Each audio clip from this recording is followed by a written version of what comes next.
The car became one of the most recognizable vehicles in movie history. People remember the fire, the speed, the doors. Almost nobody remembers the problems. One decision changed what the time machine looked like. Another nearly changed the title. And before release, the production had already survived things that should have killed it. Back to the Future, 1985, a film built from rejected ideas that somehow outlived all of them. Fact 1.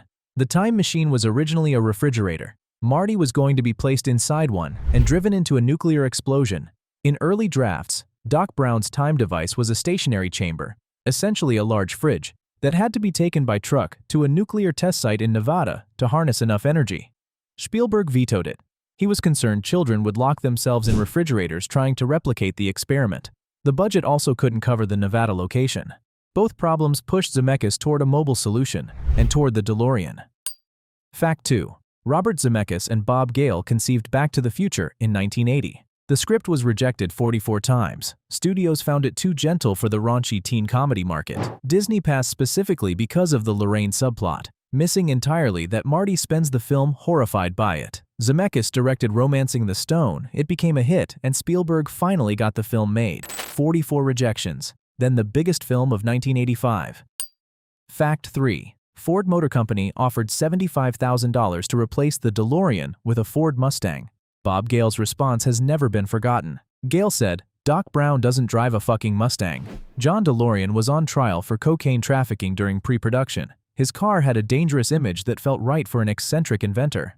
3 DeLoreans were used in filming. They broke down constantly. The real DeLorean had a top speed of approximately 85 miles per hour. The car that became synonymous with 88 miles per hour could not reach 88 miles per hour.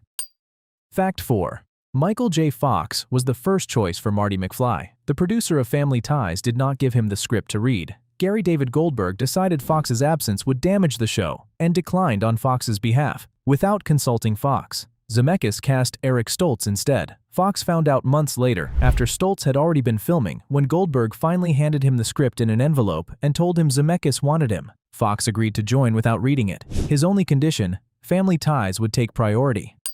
Fact 5. Eric Stoltz filmed 5 weeks as Marty McFly. He insisted on being called Marty between takes. He refused to respond to his own name. Stoltz stayed in character off set and brought the intensity of a serious dramatic actor to a film about a teenager on a skateboard. During the Biff fight, he shoved Thomas F. Wilson with full force in every take, despite Wilson's protests. Wilson said he was ready to physically retaliate by the time Stoltz was fired.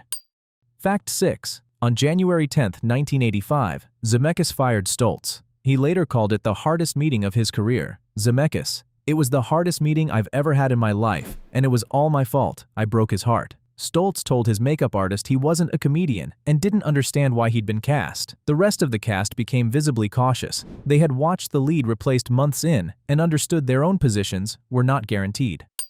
Fact 7. Fox signed on without reading the script. He then spent months filming Family Ties during the day and Back to the Future at night. The scenes that had taken 4 weeks to film with Stoltz were completed with Fox in 73 hours. Fox shot Family Ties during the day, drove to the Back to the Future set, filmed through the night, and returned in the morning. He maintained this for months. Fact 8. Eric Stoltz is still in the finished film. He has been there for 40 years. In the sequence where Marty flees the Libyan terrorists and accelerates the DeLorean across the Twin Pines Mall parking lot, the driver is Stoltz. The shots were filmed from sufficient distance that his face was not distinguishable, and the footage was retained after the recasting. Zemeckis confirmed in 2015 that all of Stoltz's other footage still exists and has not been destroyed. He has said it may be released one day. Halfway there, dozens of rejections. A refrigerator that became a car that couldn't reach its own required speed. A lead actor replaced after 5 weeks. 73 hours to redo 4 weeks of work. The man they fired is still in the film. Up to here, how it was built. From here, what survived. Fact 9. A Universal executive demanded the title be changed to Spaceman from Pluto. Steven Spielberg ended the argument with a single memo. The executive believed sci-fi titles with space in them sold better, ignoring that the film contained no spaceships, no planets, no space of any kind. Spielberg resolved it by writing the executive a memo thanking him for his obviously humorous suggestions and noting everyone had gotten a good laugh. The executive accepted the exit. The title was never challenged again.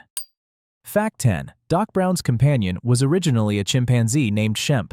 Universal's head of production killed the idea. Scheinberg believed films with chimpanzees never sold and insisted the animal be replaced. Shemp became Einstein the dog. On the same film, Huey Lewis, whose song The Power of Love was on the soundtrack, agreed to appear as a Battle of the Bands judge on 2 conditions. No screen credit, a disguise. He is in the film, he is uncredited. His one act is rejecting the hero. Fact 11.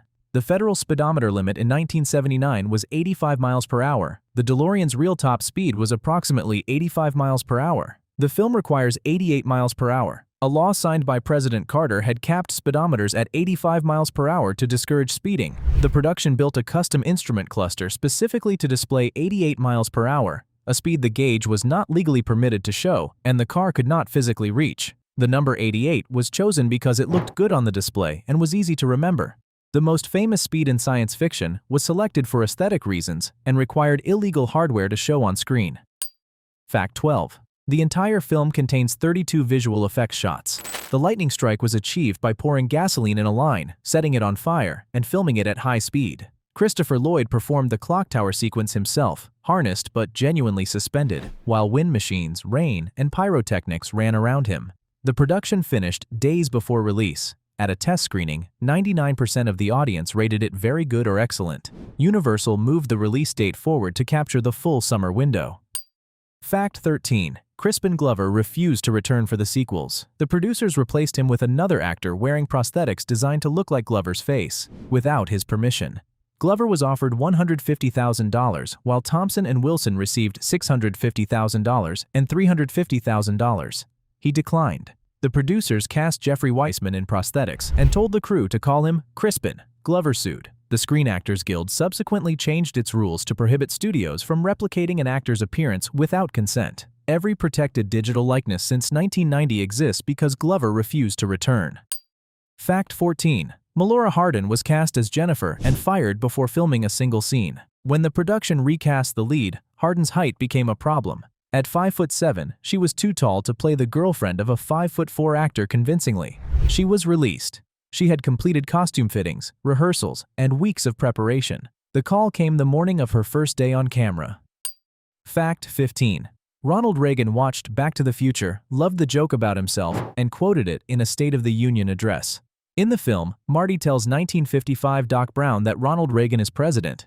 Doc, Ronald Reagan, the actor? Reagan saw it, found it funny, and quoted it publicly, including in a State of the Union address where he used the film's final line, "Where we're going, we don't need roads." His speechwriters had inserted a time travel comedy quote into a speech to Congress. Zemeckis found out from news reports.